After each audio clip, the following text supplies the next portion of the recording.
So in today's video I want to try something a little bit different. In my last stream the question came up, why am I not streaming on Twitch? And truthfully, I've been trying both, and I kind of want to talk about it in today's video, kind of give you guys my overview from my own experience of being a content creator for the last, I'd say 4 years at this point. And I know that the majority of you guys already know me for who I am, but for the people that don't know what my channel is all about or who I am as a content creator, I'm Sampletext. My YouTube channel currently sits at 17k subscribers, and I am also streaming on Twitch every once in a while. At least I used to back in the day, about 4 or 5 months ago, and I was gathering about 1.3k followers over the course of about 2 months. Now I've been mostly focusing on producing videos about this one Korean Pokemon game. It's called Summoner's War. It's a gacha mobile game basically. Bottom line, what you need to know about this community is that it's kind of tight-knit. The game has been around for 5 years, which is pretty uncommon for mobile games. It's a pretty well-designed game. Got a lot less pay to win throughout its course, which I think is a very good thing, and that's kind of like the main reason why I stuck with it. Being free to play for the majority of my playtime, and my community is very tight-knit. The Summoners War community in general is very tight-knit, which means that whatever you're doing, as long as it's Summoners War, you're gonna get your core audience to watch your video. But it's very hard to actually grow outside of that, since not everyone is a fan of mobile gaming, which by the way is like totally fine in my opinion. But with that said, that's pretty much all I can say about that. Just because I record YouTube videos about mobile games doesn't make me a worse creator per se. But obviously most mobile game YouTubers, if you look at them, they're mostly just focusing on children. But let's get back to the topic at hand. I want to talk about YouTube versus Twitch and kind of like the pros and cons. And I think like straight up, if you ask like a random person on the street that kind of knows about video gaming in general, where you should be streaming, I'd say about 90% of the people are gonna say you should be streaming on Twitch. And even myself, like I would probably have to agree with it, but with that said, I still wanted to give it a try since my audience on YouTube is like way bigger. I wasn't really too big into streaming just because of like hardware requirements. I just didn't have enough money to actually get a decent rig earlier this year, and I just decided to give YouTube a shot for a couple of weeks. Pretty much I've been streaming for Twitch and YouTube for the same amount of time, and I kind of want to give you guys my results. Now I think I want to start off with the actual pros and cons list. As you guys can see right there, it's just like best way to get into the actual topic for everyone that's not as involved as some of you guys are. Alright, so I took a little bit more time to actually write down a couple of pros and cons. I might add some more while I'm talking about it, but just straight up, I mean, the ones on the right are going to be about Twitch and the ones on the left are going to be about YouTube. Now I think I want to talk a little bit more about Twitch first, because everyone is aware of what Twitch does and it's pretty easy to just like quickly get off the board. Now the way it is right now, like the earlier stages of 2020, Twitch is by far the market leader when it comes to live streaming in particular. I think the numbers are pretty clear on that. While there is additional competition coming from Facebook in the form of Facebook Gaming, and as well as like Mixer, which is from Microsoft. It's basically just a race between YouTube and Twitch at this point, especially when it comes to gaming. Like the core audiences are on those platforms primarily. On top of that, Twitch in general grew as like a platform for live streaming, in particular about video games. So this is like the place to go when you are a video game live streamer. At least that's how it used to be for a very long time. And on top of all of that, there is a huge donation culture on Twitch. Donating is something that's very widely acceptable, and they have like various different ways of getting your money as a live streamer, in particular being things like the Twitch Prime, being just the additional rewards in the form of emoji. You have a lot of additional add-ons where you can get merch, things of that nature, kind of like integrated into the actual platform, and it does allow you to monetize very well, especially for Twitch partners. And while we're talking about Twitch partners, there is a huge point that I can make about Twitch. Yeah, the policies for their actual partners, which are the people that get above, I think 75 people watching live, are just completely fucked. I hope that they actually paddle back a little bit on them, but I don't expect them to, especially with them still being like a market leader without actually like having a lot of competition to them. If you're curious about that, the terms of service state things like when you're live streaming on Twitch, that's pretty much the only platform that you are going to be allowed to live stream on, unless you want to lose your channel basically. They can also strike you for talking bad about other live streamers off that platform, in particular other partners. I think if it was a more established industry, shit like that would not be existing and would not be allowed, but just the way lawmaking works and just the fact that this business model is an international. Let's see how the future is gonna change those policies, but for now, it's the way it is.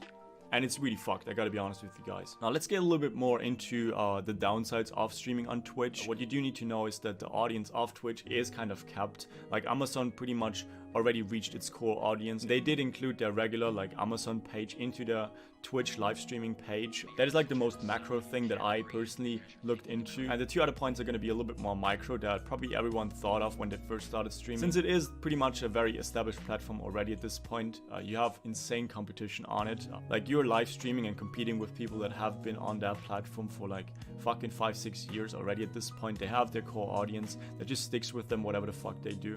Because of that reason, it's like very hard to actually gain traction on the platform itself if that's like your main platform. And if you like want to get into live streaming, you're like very highly advised to go on other platforms and maybe not to live stream, but just to reach out and get different audiences engaged with your content. And outside of that, it's like very hard to even get any exposure on the platform itself. Like already just go on to League of Legends. It's like one of the most popular games right now. I mean, it used to be even worse. Like if you guys don't know, I speak German, so Twitch does recommend channels according to languages first and foremost, and otherwise they kind of try and mix it up a little bit while including like, yeah, it's mostly just females if you look at that. But that's a different story. It's very hard to actually get exposure on Twitch itself. It's just such a saturated platform. I think we all are aware of those points, but I do want to in particular talk about YouTube now, since this is like my primary platform of choice as a content creator. Like producing videos, editing has always been kind of my passion, and during the course I did get like a little bit better at public speaking. Like I would have not been able to record any of these sort of videos like 2 years ago even. Now keep in mind that the pros, there are a lot more, but those are the ones that matter to me personally. Now I find the dashboard of YouTube a little bit more interesting and engaging. What I mean with that is that compared to Twitch, like obviously everyone's using Streamlabs OBS or just OBS in particular, and you just use that to live stream normally. But with the YouTube dashboard, you can actually look into your stream before you actually go live as well, and just check out how your stream is going to look on the platform itself without your audience being notified yet. And it also does give you like live analytics. It's pretty much the same as Twitch, but I do enjoy that feature as a new content, especially me being a YouTuber for that long. I do actually have pretty high quality standards when it comes to my community, and when I started streaming, like I had a very hard time catching up to those. I was just not that good with streaming compared to just editing. Now, another huge pro when it comes to streaming on YouTube, or just YouTube in general as a platform, is that it's owned by Google, and Google is by far the market leader when it comes to search engine platforms. If you know anything about search engine optimization, if you know anything about like keywords, how those sort of things work, obviously it's a lot better integrated into their platform in theory. Just the passive amount of exposure as a new content creator, as long as you know about SEO, is way better compared to Twitch. On top of all of that, they are the VOD market leader, so video on demand basically. Like nobody ever goes to Twitch to watch past live streams. It's kind of just accepted that everyone goes to YouTube. Now I know that there's different competition to YouTube on that regard, things like TikTok, Instagram. No, nobody watches stuff on Instagram nowadays. And just from their like already existing business model and like platform with the VODs, like the potential audience that you can get from streaming on YouTube, if they actually were to recommend their streamers, would be like insane. It's like one of the biggest points that actually made me want to try streaming on YouTube. At least give it a try for a couple of weeks and see how that's going to impact my like views and how this is going to impact my channel in general. But honestly, you guys, like if I were to say that I am underwhelmed, I think that is an understatement. Like I really did expect better results. I think I want to show you guys some analytics of my YouTube channel. Now this is one of my latest streams where I had about 100 people watching me live at all times. It's actually very hard to get that data after you're done streaming. You can basically just look at the regular YouTube analytics like it was a video. I actually really do not like that. I think they should also allow us to access that data. But yeah, pretty much we had 1,000 people tuning in, and over the course of 4 hours I got 8 subscribers. Now keep in mind, subscribers on Twitch are different than subscribers on YouTube. On YouTube, having a subscriber, it's basically like a follower on Twitch. I don't get paid for any of that. That's just people that potentially get notified whenever I post a video from now on. So 4.5 hours for 8 subscribers. Now mind you, I don't even know if those subscribers actually subscribed just during the course of my stream or because of my stream. I don't actually know that. I should have done a little bit more research on that topic. And here's like the most frustrating part right there. Like about 70% of the people that watched me actually were subscribed to me. Like YouTube really doesn't seem to want to recommend live streams unless they're like 24-hour live streams apparently. Like there are examples of live streams that actually do really well. Those are like mostly the 24-hour live streams compared to the shorter ones. I mean, streaming for 4.5 hours right there, it's not like nothing. It's not like a fucking 5-minute live stream right there. It did grow either way, But I do remember those live streams back in the day, like a year ago or some shit like that, getting like 2K people watching at all time, and now it's at 21K. I've seen it at like 35K. I feel like the whole SEO keyword concept of YouTube videos really doesn't translate very well onto streams. Find like a way to actually have their streams either give them a boost in SEO or just like another way, because unless your streams are actually competing with regular videos, which there's like no way that you're going to be able to get the same numbers as YouTube videos on your live streams. Having 2K views on a video versus 2K people watching you live, it's like a completely different ballpark, am I right? So I'm actually like extremely underwhelmed from the results that I've gotten from streaming on YouTube for the last 6 weeks right now. Now there are some positives. Obviously I am able to get a lot better of a connection with my audience that way. Like I'm able to answer their questions live. I'm able to recommend them and like forward them to old videos of mine if they have questions that I've already answered. But overall, that is just stuff that I personally do. Like it's not YouTube actually helping me out with any of that shit.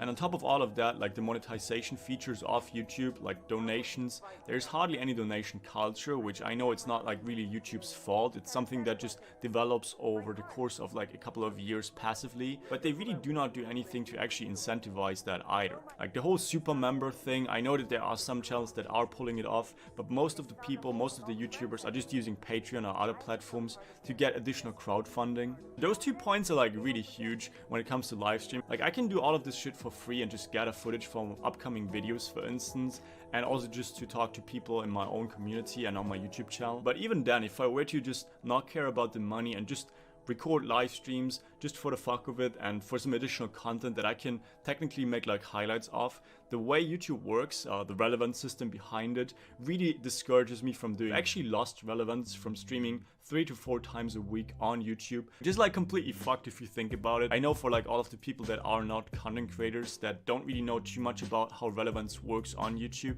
I need to elaborate a little bit more on that. So for everyone that just doesn't have any idea about like how live streaming works and how like the regular cookie cutter way of producing content as a live streamer works, now you pretty much go on a streaming platform. I'm just gonna write that down, streaming platform, and you're streaming. And after you're done with that, what you do is you take that content, you put it in an editing software, some just like post it on other platforms either way, and then you transform that live stream into actual content that you can use on video on demand platforms such as YouTube, but you can also post it on Instagram, TikTok, things of that nature.